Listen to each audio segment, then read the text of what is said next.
Cool. Supposed to be, he's on the schedule, so, Exactly. Who's he? yeah. Who is it? He has a couple of small kids that he has other commitments that he has to make in the morning. Gail, Hello. Lisa's there, Are you wearing your short pants, Joe? and Peter. I am. I'm always wearing shorts. Joe, Yes? tomorrow will work, I think. I'm not sure what time though. Okay, let me know. Okay, we'll do. I'm here. Perfect. No hat, Joe. You're hot. Oh, here comes Brad Phillips. There we go. I got my hair cut, so I like to show I it off. noticed, I noticed. I also lost a lot of weight, so I like to show that I'm skinny now. It's just hard to see. under the Congratulations. hat. Thanks. And here comes Jennifer Turner. Bradley, good morning. Good morning. The seldom seen. Nice to see you. It's been a long time. Yeah. Hey, Brad. Brad, how are you, buddy? How is it? And hello, Jennifer. How are you? I'm good. I am trying to get my computer going. There we go. There you go. You got it. You're good. You're good. All right. Well, we're coming up on 7:33, so we may as well get things rolling, folks. And I'll do my best to let the stragglers in as we proceed. First off, we have a few guests to welcome. We have Pearl Gabona, who is going to get a more fulsome introduction a little bit later by Joe Solway. She's our first speaker of the day. We also have joining us prospective Rotarian Peter Kennedy. Morning. Welcome, Peter. How's everybody? Morning. Good, good. We also have Jennifer Turner, who is a returning prospective Rotarian. Many of you will remember Jennifer. She was a member a few years ago, and because of work and stuff, she took a step back. She reached out this weekend to talk about rejoining. So here she is at her first meeting. How do we welcome folks at Rotary? Morning. Morning. Morning. Good morning. Good morning. All right, move into our toasts next. First, to Her Majesty, to the Queen, The Queen. Queen. and a special nod to her late husband, Prince Philip, the Duke of Edinburgh. Rest in peace. To Canada Canada, and to Rotary International. Rotary International. International. All right. Now, in light of who our speaker is today, Joe and I thought it'd be good to add something new into the opening, at least for this week. We'd like to do a land acknowledgement. We'd like to acknowledge that here in Bowmanville, we're on the territory covered by the Williams Treaty, and that this land is the traditional territory of the Mississauga of Scugog Island First Nation. We offer our gratitude to the Indigenous peoples for their care of the land, their teachings about the earth, and our relations. We may honor those teachings as we strive for respectful relationships with all the peoples of our region, province, and country in our search for collective healing and reconciliation. All right. We had Keith Hill in line for the invocation. So unfortunately, Keith is really busy. He's been helping set up the technology around the vaccination clinics for Lakeridge Health, amongst other stuff at work. So he sent me a note last night saying he wasn't going to be able to attend. So I've stolen borrowed an invocation that I found out on the interwebs last night. And this is paraphrased by author Herb Silverman. Each of us is a minority with respect to something. It might be race, religion, sexual orientation, nationality, or any other way we may be regarded as different. Each of us is also some majority. It is when we wear our majority hats that we need to be most mindful of how we treat others. We must pledge our best efforts to help one another and to defend the rights of all of our citizens and residents. What divides us is not so much our cultural, racial, or religious differences in this diverse country, but the degree of commitment we have to equal freedom of conscience for all people. We are gathered today with the shared belief that we must treat our fellow human beings with respect and dignity. Okay, with that, Pauline, do we have any birthdays, anniversaries, etc.? President Steve, there are no birthdays this week, but we are celebrating, or at least Ted Watson better be celebrating, on Saturday, a very special day in his life, his Ruby wedding anniversary. So congratulations to Ted and Georgie. Thank you. Congratulations, Georgie. That's a big milestone. Okay, let's see. I haven't missed anything on the agenda yet, so that's good. Over to Joe to introduce our speaker.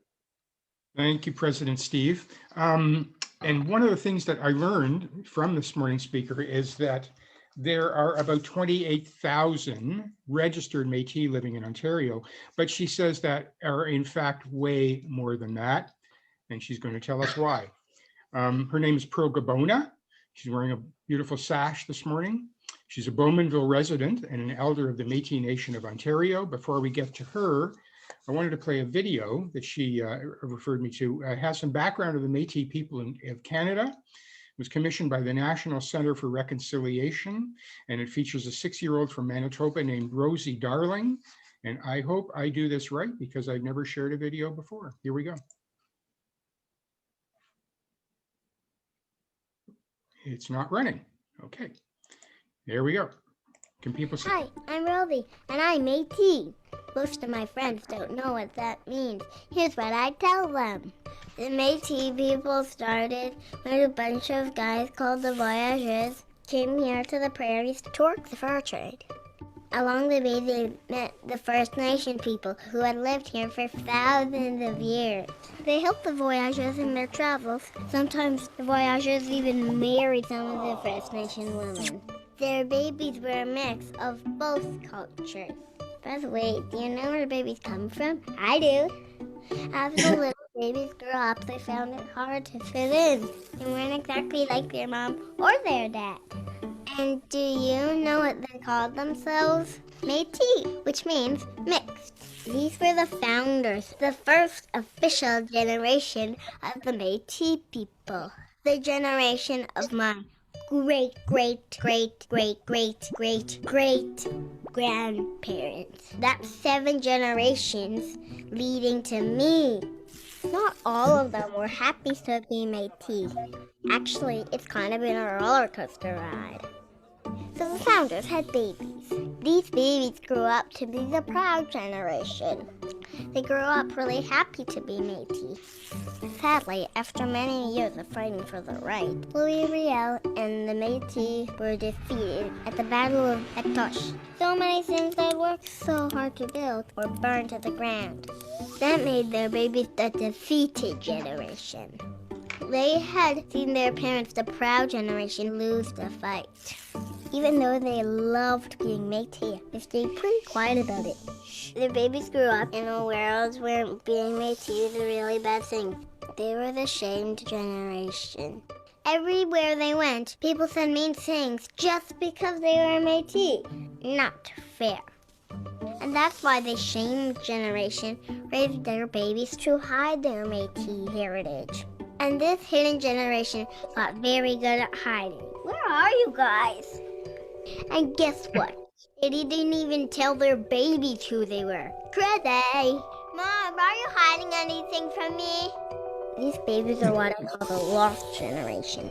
Many of these guys didn't even know they were Métis. But thankfully, to my mom's generation, born as lost, became the found. With some digging and excellent detective work, the found generation found out who we were again. Thanks, Mom. For the first time in a long time, many Métis kids are growing up proud to be Métis from day one. I love to play in the snow. Do the jig. Someday my mom will teach me to be. Check out these moccasins my mom made me. So what's the lesson here?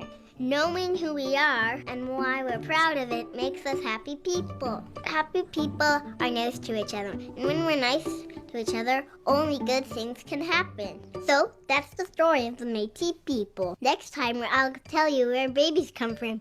It's really weird. Well, thank you for that, Rosie. I hope everyone could see it. I was sharing my screen. Never really done that before, but pardon me? Uh-oh, what's happened here? What's going on here? Turn your YouTube off, Joe. We can hear it in the I think background. something's happening. I'm sorry, I'm not sure what's happening. Okay. So just turn your YouTube off. Yeah. Yeah, okay, there we go. I'm sorry, but we apologize for the technical difficulty. Let me just see if I can get stop share. Okay, sorry about that. So Pro Gabona is with us today. She's a Bowmanville resident and an elder of the Métis Nation of Ontario. I sense probably one of the found generation. And before we get to her, no, that was Rosie Darling, the Métis, that's right. She's an elder with the Métis Nation of Ontario, whose family originated in the Moon River area. That's east of Muskoka near Georgian Bay. I think I've got that right. And she's also a retired detective with the Durham Regional Police, but that is a story for another day. Welcome, Pearl, and we're honored to have you here. Thank you. Thank you so much. So I'm going to do this in the form of an interview rather than a presentation. And can you tell us, Pearl, just start by talking about your family, where they came from, and how you fit in, who they were and how you fit in there. My mother was Métis, although she never spoke of it. And my father was of Scottish descent. My mother and father met in the early 1940s when the missions factories were working in Ajax. My mother left the Métis or the Moon River by train, and came down to Ajax and worked in the munitions factory while the men were away at war.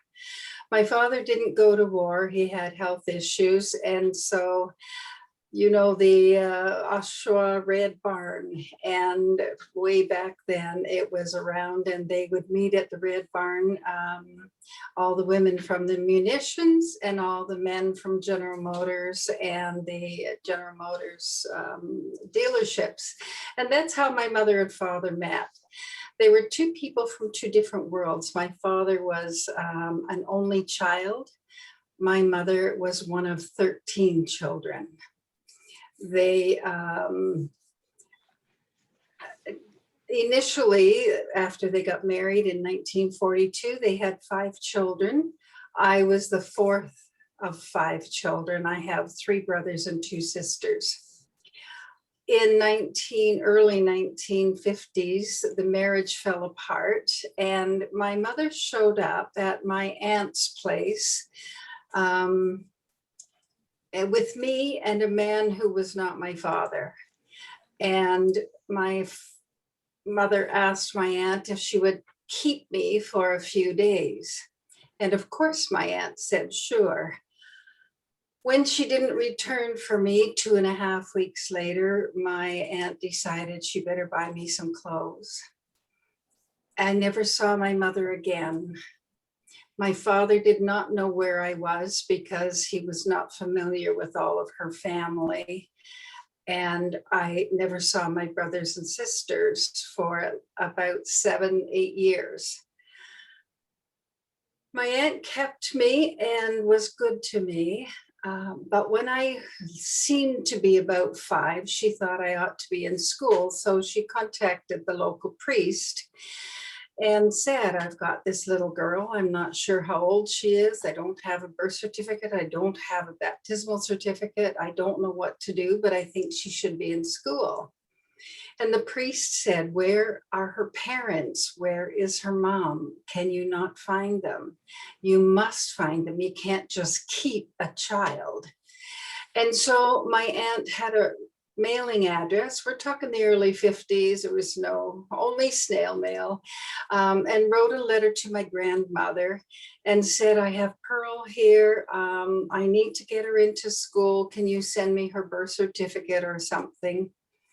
My grandmother didn't know where I was either. And in fact, in the interim, my father, being afraid that my mother would take all of his children from him, broke up the family home, sent my brothers and sisters to children's aids homes, and never made any mention that there was a fifth child that should be looked into.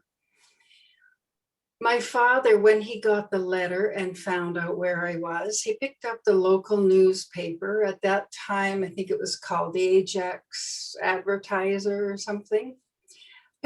They were living in Ajax. He picked up the paper and found an advertisement that said room and board, $7 a week. And he went to my aunt's and took me from there, brought me to Ajax, to a home with people who were not foster parents, were not caregivers, were not anything, only someone who wanted money. I was not treated well. They had 2 children of their own, and obviously whatever went wrong in the house was my fault because their children said it was. My father remarried a wonderful woman when I was about 9 years old, 10 years old. And my father, to his credit, in those days, he was given custody of all the children because my mother never even showed up for court proceedings and we didn't know how to get a hold of her. So he brought all the children back together. We were 5 children with different childhoods. My youngest sister was 7, I was 9, my brother 10, 11, and a sister 14. I did not know I was Métis. I did not know anything about Métis. I did not know anything about my mother. When we would ask about my mother, my father always either said terrible things about her or would not tell us. In fact, I didn't even know her name until I was about 12 years old. And my brother was looking at an old 78 record, and the name written on it was Lucille. And I said, "Who's Lucille?" And he said, "That's our mother." And that was the first time I learned my mother's name. Pearl, how did you discover that you were Métis? I met my mother when I was about 40 years old. And just briefly, my sister had found her. And she said that she was from the Moon River, but she never talked about being Métis. It wasn't until I was in my 50s, late 50s, I can't remember exactly. And I realized that there must be, I thought, my father had said I was Indian or part Indian, we all were, but he would never tell us anything about that. So when I got older, I started to think, I wonder if I'm Indian or half Indian, or, how you think about these things when you don't understand the culture. And I decided I might be Métis. And so I did not search for that heritage from my mother because of my father and my respect for him. But after he passed away, my husband and I decided that we would try and find Moon River because I knew my mother was from Moon River. When we got there, I met a woman, and she was from that area. Her family was from there. And I said, "Do you know, can you help me find my heritage?" And she said, "What's the name?" And I told her my mother's surname was Cascanet. And she said, "I've heard that name. Let me look into it for you." She called me a week later and answered the phone by saying, "Hello, cousin." We were not first cousins, but we were related. Her great-grandmother and my great-grandmother were sisters. And so I now had a connection to the Métis, and with the help of my cousin, her name is Louise, and with Louise's help, I was able to apply to the Métis Nation of Ontario, show my lineage, and learn that I was in fact Métis with a very rich heritage. And how did you feel when you finally discovered who you were? Both my husband and I cried. Because my father was an only child, we had no relatives, no cousins, nobody to play with, no one to visit. And my mother, being one of 13, had all kinds of family, and we had tons of cousins, but to this day, I know very few of them. Wow, you're an elder in the Métis Nation of Ontario. What do you do as an elder? What does that mean? Well, an elder is not just because of gray hair. An elder is made an elder as they emerge through their community. And it's based, it just is an acknowledged, recognized position based on the kind of lifestyle that they live, as well as the knowledge of culture, knowledge of spiritual ways. As an elder, I am always asked to do opening and closing prayers at meetings and across the country. I seem to be asked. I also am involved in conflict resolution with some of the Métis when there is a problem and they can't resolve it. They come to the elder and they look for the guidance and wisdom of the elder to help them find a way through and find that common ground that is needed. I gave out that number 28,000, which came from you. 28,000 registered Métis in Ontario, but my reaction when you told me that was, oh my, that really sounds low. I mean, that sounds incredibly low. And you said, yes, it is. Why is that number not accurate, and why are there so many more that aren't registered? Well, as you heard on little Rosie, and she's adorable, the Métis people were forced underground after the murder of Louis Riel. If they acknowledged they were Métis or showed any kind of sentiment toward the Métis, they would be refused jobs. They could be physically harmed. They were not given a place to live. They would be refused to sell food. And so after Louis Riel's legacy, the Métis people went underground. Before he died, Louis Riel said, "My people will sleep for 100 years.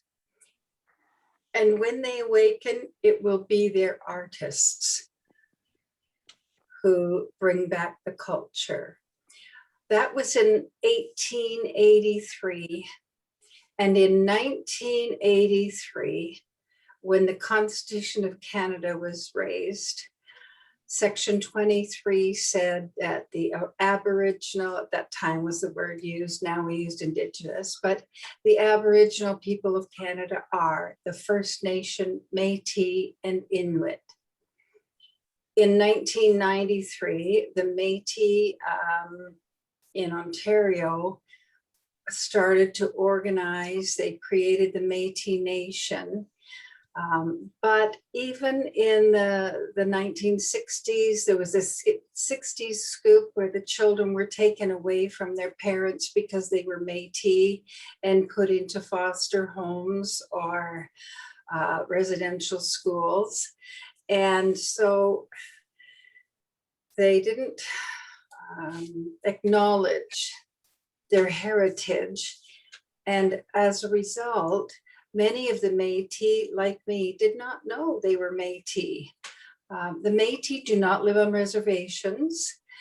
They are for the most part, in your community, if you saw me, unless I was wearing a sash or said something, you wouldn't know I was Métis. We don't all look alike. We don't have similar facial appearance. We don't have a lot of the things that one would say accompany people who were acknowledged. But they try very much to hide. Now that has changed, and we are starting to come forth. We want it to be known that there are Métis in the community and that they do have the same rights as First Nations and Inuit. You have a lot of pride in being Métis. I do, yes. Mm-hmm. I don't know, Steve, you want to take some questions? Sure, absolutely. Does anyone have any questions for Pearl? Thank you. Oh, sorry. Thank you, Pearl. You're That was welcome. great. Okay, we'll take some questions. Wayne has one. Go ahead, Wayne. Muted, Wayne. Wayne, You're muted. Yeah, I'm sorry. Pearl, how did you get involved with policing? Oh, that's a long story. I was a school teacher. I didn't know I was Métis at that time. I was a school teacher in the Durham School Board. And at that time, we're talking the early 70s, the children on buses had monitors on the bus. This doesn't exist today because it's far too dangerous for the children to be doing that. But in those days, the children were taught how to put their hand up and wave the other children across the road and that sort of thing. And some of those children were female, and I was a female teacher, and the police liaison between the children and the police met me because I was working with the children and asked if I would go to a camp with them so that the children, it's a summer camp where the children learn how to be bus monitors and crosswalk monitors. So I went to the camp, and they thought that I might be a good police officer and asked me if I would be interested in joining the police force, and the rest is history. You got to remember, this was in 1975, and at that time there were no women on the police force. No women out on patrol, and so it was basically trailblazing. Wow, interesting. Anyone else have a question for Pearl? Yeah, I have a question. Oh, Chris. So Yeah, Pearl, is there a register of Métis people in Ontario, and how do you get in contact with others? How do you know somebody else is a Métis? Yes, there is a MNO registry, Métis Nation of Ontario registry. All of our citizens, in order to be accepted into the Métis Nation, have to prove their heritage. Once you become a Métis, you can do nothing, and many of our citizens don't do anything. I was so anxious to learn more about my heritage that I became first member on the Women's Council, and through that began to know other women. And then over the years, I have just stayed involved. I'm still the elder on the Women's Council. I've been on the Women's Council for almost 13 years. And we do meet regularly. We have an annual General Assembly where all of the citizens from across Ontario meet. On the Women's Council, there are leaders from across Ontario. We have cultural incidents, and the Métis meet with one another and learn their culture, because again, the culture was taken from them. They didn't want to be seen. They lost their language. The Métis have a language called Metis, but they lost their language because they were told by their parents never to speak it. it would not be well received. And so they either spoke French or English, but they never spoke their language Michif. I have 4 siblings, 2 brothers and 2 sisters. Only one, my oldest sister, came through this journey with me and became a Métis citizen. Up until this year, and in March of this year, my one brother, also decided he wanted to learn more about his heritage, and he has become a Métis citizen. My other brother and sister have absolutely no interest because it was not part of what they grew up with. It was not what they learned. They didn't care. I have friends who are among, 8 or 10 children, and only 1 or 2 of them have acknowledged their Métis heritage. My own mother on her deathbed denied she was Métis, said she was Spanish. So the forcing the Métis underground was highly successful and part of our hidden history. Thank you. Pearl, we can't thank you enough for your time today. Pauline, you've got a question? Yes, Pearl, that was an amazing story. What a journey you've been on. And I just wondered, how has your daily life changed? How have you brought this culture into your day-to-day living? And I wondered if you had children and if they've embraced it too. Thank you so much for that. I was remiss in not even talking about it. I have one daughter. She is a teacher in the Kawartha Pine Ridge high school teacher in the Kawartha Pine Ridge District School Board. She has been brought up with her Métis heritage from the time she was 9, which is about the time I met my mother and began this journey. I didn't tell her she was Métis at that time, but as soon as I got my citizenship card, at that time she was, I think, 16.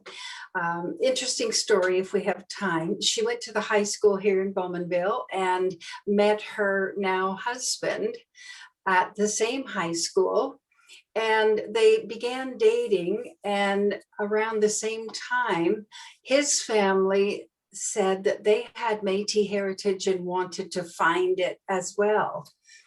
And so my daughter and son-in-law continued dating, and they found out they were Métis, and we found out we were Métis, and mine is from the Moon River, and my son-in-laws are from the Georgian Bay area, and they had to check and make sure they weren't related. They did. And I have two beautiful grandchildren. The youngest is autistic and nonverbal, but I have taught them both. They both have sashes. As they grow, I buy them newer sashes. My daughter teaches Indigenous education in the Kawartha School Board. My grandson always readily acknowledges his Métis heritage when anything in the school happens in terms of anything Indigenous. And we go together as a family to Métis gatherings and Métis outings. And my grandchildren will always know their Métis heritage, and they don't know and will never know that it's something to be ashamed of. Thank you so much, Pearl. What a fantastic story. Now,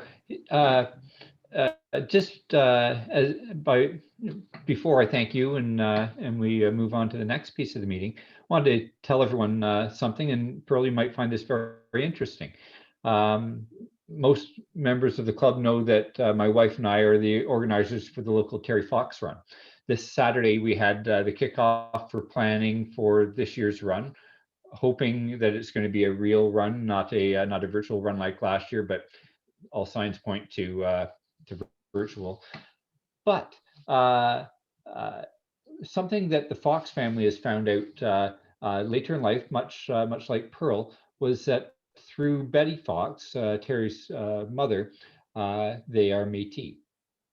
And this year's T-shirt, this year's run shirt, is featuring artwork, Métis artwork of two flowers. And forgive me for not remembering exactly which flowers they are, but they're lovely. And they happen to be in the same colors as your sash, Pearl. So it's a real interesting tie-in given today's topic, and a bit of a similar journey that they didn't know they were Métis until much later. So thank you so much for your time today, Pearl. You're more than welcome to stay on, join us for the rest of the meeting. It should be fairly interesting. Or if you've got things to do, it's okay to move on, and it won't hurt our feelings at all. Thank you. With that, you're most welcome. Pearl, thank you. Most welcome. Thank you for a miigwech. Thank you. Okay. With that, we've got a couple of minutes for Happy Bucks. Does anyone have? Actually, before Happy Buck, it's not a Happy Buck. More of a directive. Folks, you might have seen that Ellie Brooks broke her foot this Saturday. She's had a bit of a run. They thought there was a real COVID scare for Ellie. She tested negative, but then Saturday she stepped off of a short step ladder, broke her foot in several places, and she's moving in a couple of weeks. So she says she doesn't need any help, but certainly notes of cheer and make her smile. All right, because she's got a stressful time ahead of her. Any Happy Bucks? Amy. So I'm going to segue this into an announcement as well. I just want to remind everybody that hasn't replied to my email about your committee choices. I've heard from a good chunk of you. I will also clarify for the new members. I'll send out another email. But I have a number of happy sad bucks. Len lost his aunt last week, who was a member of the Rotary Club of Willowdale. She was a Paul Harris Fellow, and Len's uncle is a Paul Harris Fellow, I believe, +4, if not 5. So we were able to go into at least the visiting. Of course, I know you can't have funerals, but they had a lovely service, but we've lost a great member of the Barney family. So sorry to hear that, Amy.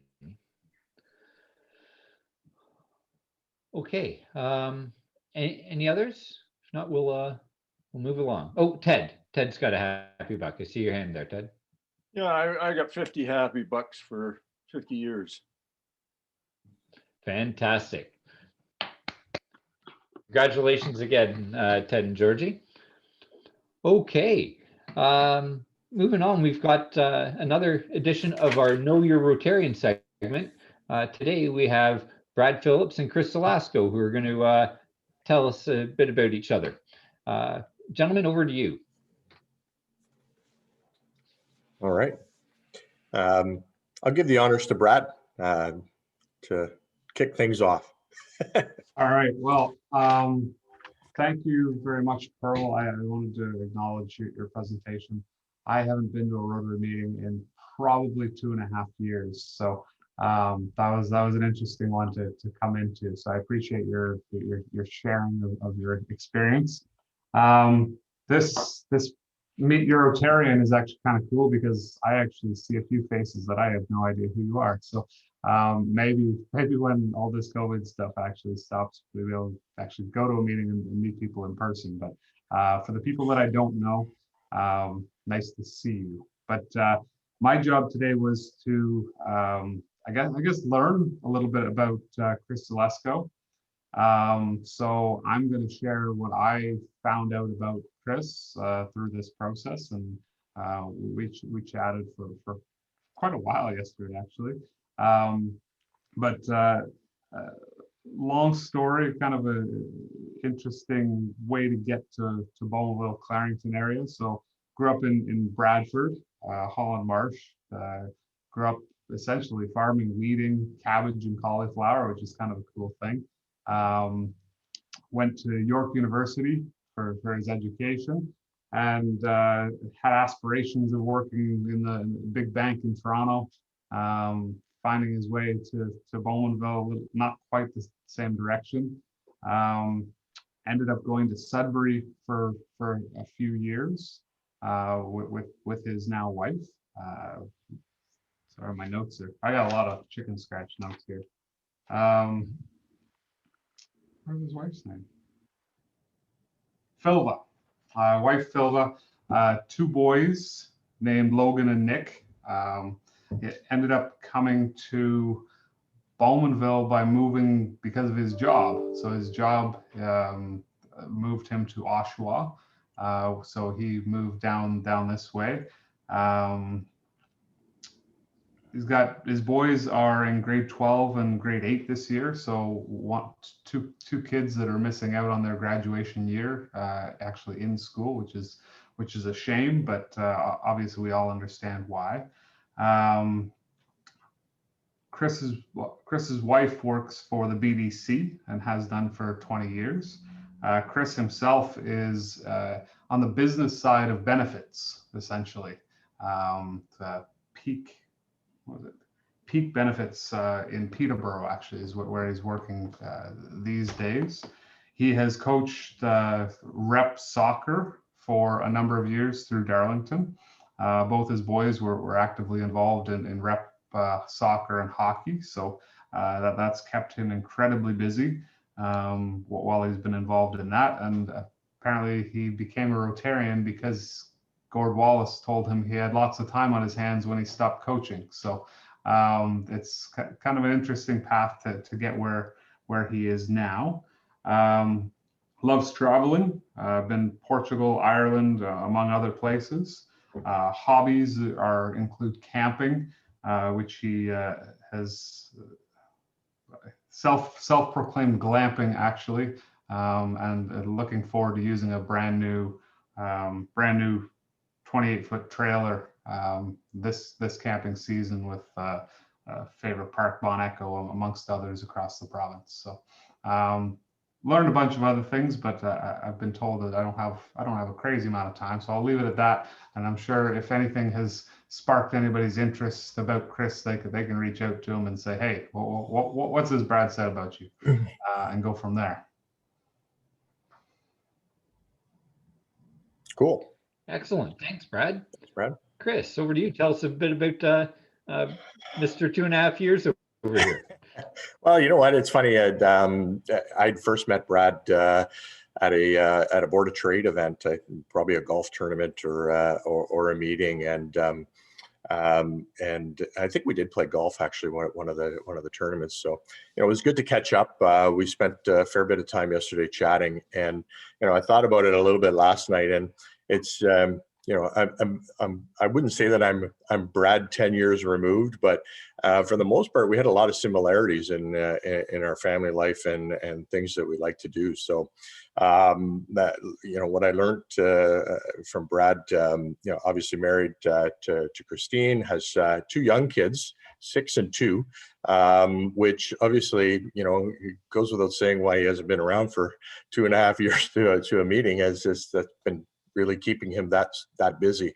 I couldn't imagine, being at that stage of life and trying to run through Rotary, but also trying to run a successful law practice in Bowmanville as well. So as he is a partner at Strike and Phillips in Bowmanville. So been there for quite a few years. Grew up in London, Ontario area.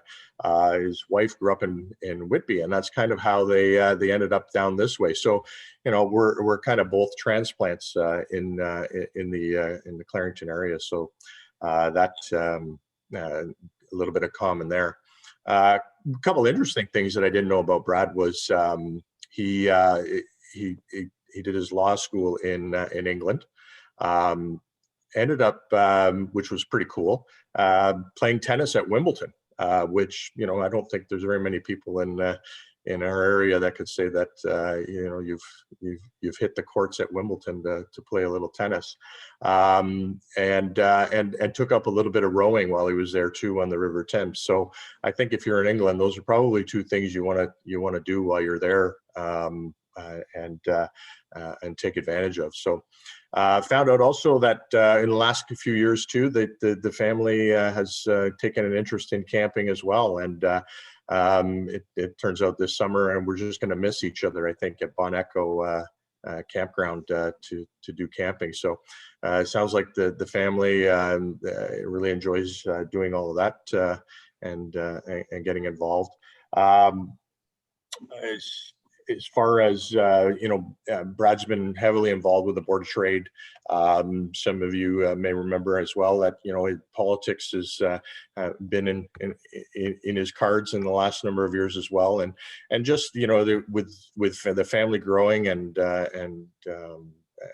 taking shape, it's really put a lot of his focus and looking after his family and making sure that everything is good there. And then just one more little tidbit, which again, you never can judge a book by its cover in some respects. That he was a big go-karter when he was younger, and so much so that his dad almost gave him an ultimatum at one point in time that said, you either need to go to school or you become a professional race car driver. So it looks like he made the right decision to go to school. So and become a lawyer. So. Yeah, no, it was good. It was good to catch up, and I love the segment. And thank you, Joe, for pairing us together, because it's good to see Brad and bring him back into the fold a little bit too. So it's all good. Thank you. Thanks, Joe. Excellent. Thanks, Chris. Thanks, Brad. And hey, Brad, the seal's broken now. The big fear about coming back to your first meeting is past. So you're welcome back every week or as often as you possibly can. It's great to have you here. I'm glad you've got Gord muted, actually, to be honest. So I was half expecting a few comments from Gord. So we all do. That's part of the experience of being a Bowmanville Rotarian. It's okay. Okay, moving on then. Joe, would you like to introduce our next speaker for our community report? Yeah, the person who was going to be doing the community report unfortunately couldn't make it. So yesterday I thought, well, what's happening in the community? Rather than ask around to see if anyone at the last minute could put something together, I thought, you know what, there's some really fascinating people around Bowmanville. Let's find another one. We already heard from Pearl. So a little bit about our next guest, our next speaker. His books have been nominated for honors like the Leacock Award for Humor. He has written 2 award-winning plays. He's an actor with a long list of credits, since he took that up after retiring as an English and drama teacher at Lakefield College in 2015. He's written a children's book, and he has just published his 4th novel, a thriller called The Rogue Wave. And he lives right here in our community in Newcastle. So for this week's community report, here is a community personality, Paul Nicholas Mason. Hey, Paul. Hello, Joe. Thank you. How are you doing this morning? Thanks for coming. My great pleasure. Thank you. So before we get to the book, The Rogue Wave, there's actually something called a rogue wave. And maybe we've even seen them on Lake Ontario, although maybe not. What's a rogue wave? Well, you'll get some sense if I tell you that rogue waves are sometimes called monster waves. They are essentially waves that are significantly larger than those in the seas around them. So if you can imagine that you're out in, for example, the Bay of Fundy, and the average wave is 10 meters high, suddenly one might emerge. Fortunately, it's a relatively rare phenomenon, but one might emerge that's 40 meters high. And these things can do terrible damage, even to quite large ships. So your book is called The Rogue Wave. It's described as a thriller. How does The Rogue Wave relate to the story? And briefly tell us what the story is. Well, the story begins, or the adventure begins, when a young man pays a visit to a private investigator in Toronto. And he tells that investigator that a few weeks prior to this, He and his fiancée had been on a whale watching boat in the Bay of Fundy, or on the Bay of Fundy, when suddenly the boat was hit by and swamped by a rogue wave. 38 people were plucked from the water by the Coast Guard. A few bodies washed ashore, and of course those people had drowned. His own fiance's body had not been found, so she was presumed to have drowned. However, just a day or so prior to this visit, he had been sent a link to a YouTube video, and that YouTube video had been taken at a wedding in Oaxaca, Mexico. And it shows his fiancée, his girlfriend, his fiancée, sitting at the back of the congregation, looking traumatized and sitting beside a man who he doesn't recognize. So he's hired the private investigator to do everything in his power to track down his fiancée. Wow. So this is your fourth novel. One of the things, I looked at your resume and I said, my God, this guy's done a ton of things. You wrote a children's book. Tell us about that. The children's book is called A Pug Called Poppy, and it came out in 2017. And I think it's made up of 10 discrete stories about this doggy who has a best friend called Smudge, who is a cat, a Maine Coon cat. And we see Poppy and Smudge go through a range of adventures in their little community in Peterborough, Ontario. I used to live in Peterborough. In fact, I lived there for many years, and I placed the action of the story in the neighborhood where I lived. And you moved down to Newcastle from Peterborough. What brought you here? You did that 3 years ago, I understand. What brought you here? There were two reasons. My parents live my mother still lives in Brooklyn. She will be 92 in a couple of days. My father, somewhat older, passed just over 2 years ago, but I was visiting them every second day in my retirement. It was a long journey from Peterborough, or at least a longer journey than it is from Newcastle. So Newcastle was as close as I could get to them, and be able to afford a little house. And the second reason was that when I retired from teaching, I took up acting for voice work and for film and television work. And living in Newcastle puts me within about an hour, if the traffic's reasonable, of TV and film studios in Toronto. And you look at your. I'm a film buff, so I often go to IMDb, the Internet Movie Database, I think it is, it stands for. And Paul has this enormous list of credits starting in 2016 up until, I guess, the pandemic hit, and there's a whole bunch of, to be, maybe it'll come out and something like that. But you've had quite a career as an actor, even though he plays it down because he says, all these indie films and things like that. But how do you do it? And how did you suddenly become this actor with all these credits to his name in the last 4 years? Yeah, I'm going to underline the fact that many of those roles are pretty small, Joe. But yeah, I was lucky. I really was. It helps, I think, that I'm an older fella. At least it helps in securing some roles, grandfathers and corrupt priests and cops and what have you.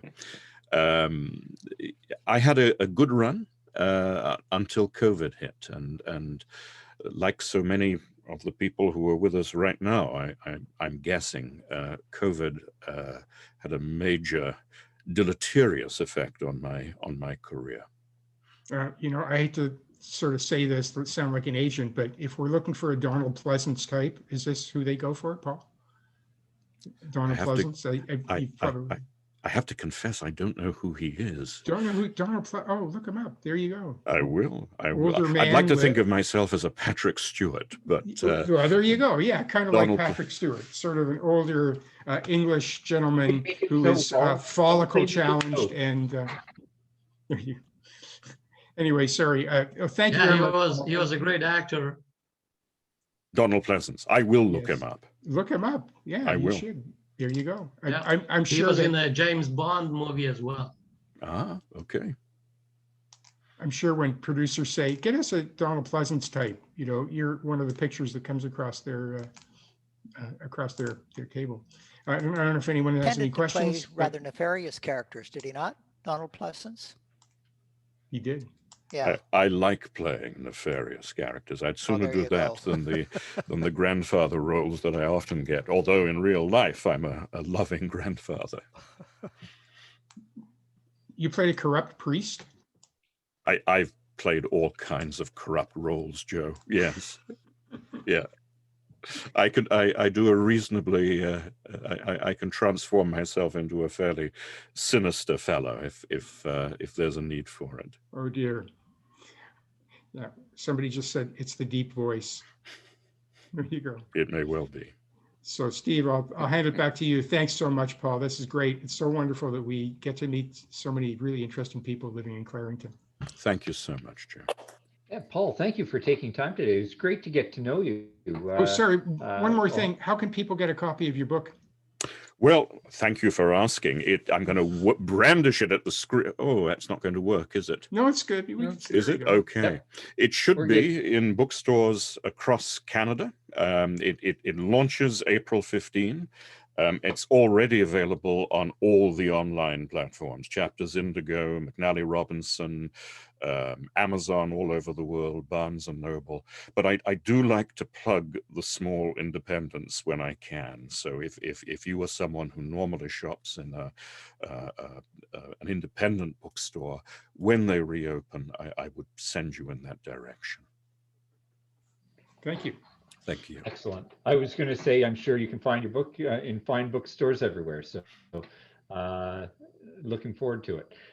Thank you for taking time for us today, Paul. Great to get to know you. My pleasure. As we get ready to close the meeting off, a couple of announcements. We have a board meeting on Wednesday. Board members, I'll get the agenda out today. I'm sorry I didn't get to it yesterday. So there's that. We also have a bit of news.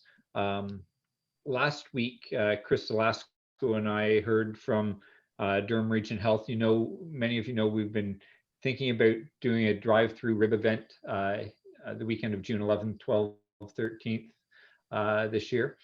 As it stands right now, given the case, the situation with COVID, Durham Region Health went from a not no to a no for us at this time.